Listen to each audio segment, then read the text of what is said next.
នឹងហើយជំរាបសួរអ្នកទាំងអស់គ្នានេះគឺជាសកម្មភាពដែលយើងមកដឹកពីក្នុងការធ្វើឆាកលេងថ្ងៃចូលឆ្នាំហ្នឹង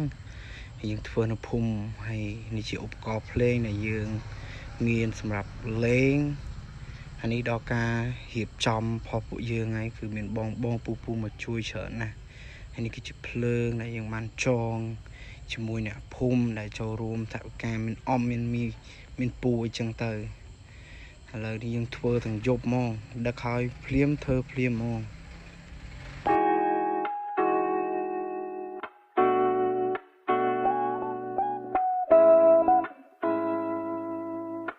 ហ្នឹងហើយនេះគឺជាសកម្មភាពប្រងភ្លេងយើង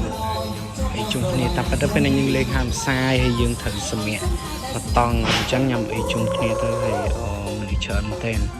បាក់ម៉ោង 4 ម៉ោង 5អានេះខ្ញុំលេងរៀងថ្ងៃដែរបាក់ម៉ោង 3ហ្នឹងមានមនុស្សប៉ុណ្ណឹងចោះតម្រាំម៉ោង 4 ម៉ោង 5ពេលហ្នឹងជាប់ភ្លេងក៏អត់បានថតទៅនេះគឺជាសកម្មភាពដែលពូមីងនៅចិត្តហ្នឹងគាត់នាំគ្នាលេងរាំហើយដល់ម៉ោងយើងលេង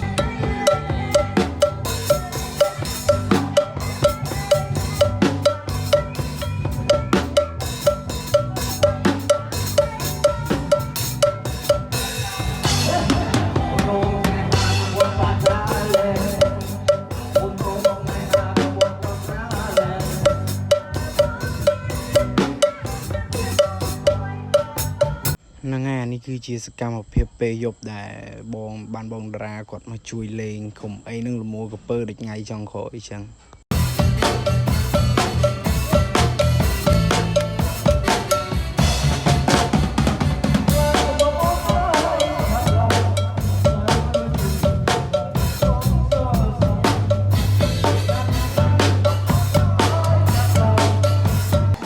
ចូលរកវីដេអូពេលថ្ងៃវិញហ្នឹងថ្ងៃទី 2 ដែរវីដេអូថ្ងៃទី 3 គឺបានថតសពបងមកជួយលេងអត់ស្គាល់ទេតែគាត់មកជួយលេងក្នុងជន់កលេបងអូននឹងរបូតអស់លីងហ្មងជន់ថា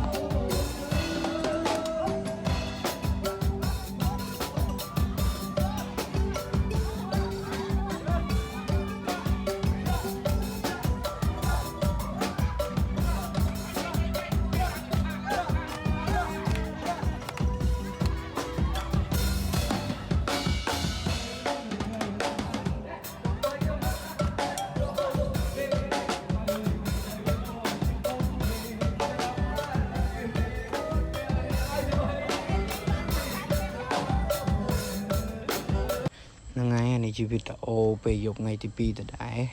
បានបងមកជួយលេងក៏ឆ្លៀតរំជាមួយបងដៃសូឡូអញ្ចឹងទៅ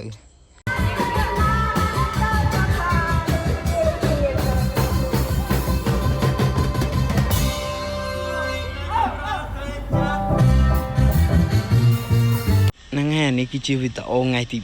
3 មុនខ្វះប្លុកថាបានថតតែរកឃើញទៅឃើញមួយដែរ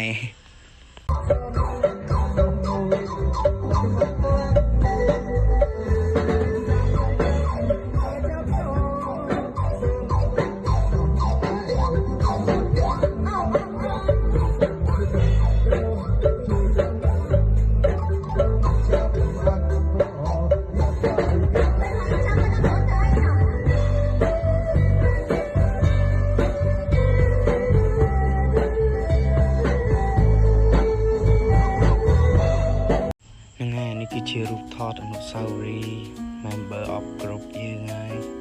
4 5 6នាក់ហ្នឹងហើយគឺ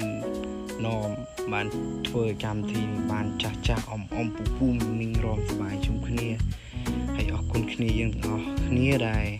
ចំណាយពេលចំណាយកម្លាំងមកជួយលេងសប្បាយអត់ទៅណាឆ្ងាយអញ្ចឹងមកជួយមិត្តភក្តិអរគុណច្រើនអរគុណធំ